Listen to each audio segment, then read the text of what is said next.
খবর পাইছি আপু রাগ করে বাড়ি ছাড়ি চলে যাওয়ার পরে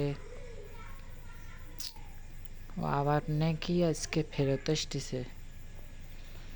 কিন্তু বাবা মা যেও ভাবে ওর উপরে ক্ষিপ্ত, কি হবে কিছু বুঝতে পারতেছ না। দেখি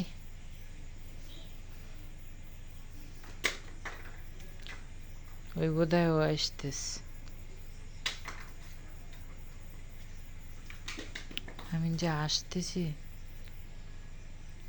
প্রীতি, প্রীতি, তুই তো আমার বোন, আমাকে ক্ষমা করা যায় না? আপু, আমি তোর ক্ষমা করার কে, আর বাবা মা তোর উপর এখনো অনেক ক্ষিপ্ত। দেখ, তোর সাথে আমার সবসময় যা আছে কথা হয়। আমি তো তোর কোনো এখানে কিছু, তুই তো কোনো দোষ করিসনি আমার কাছে। বাবা মার সাথে অন্যায় করেছিস, তারা যদি তোর ক্ষমা না করে তা আমি কি করব?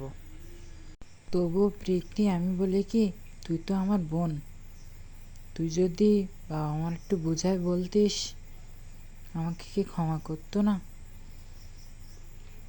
দেখ আপু, আমি এখানে কিছু আমি এখানে ছোট মেয়ে এই বাড়ির, আমার কথা কি শুনবে?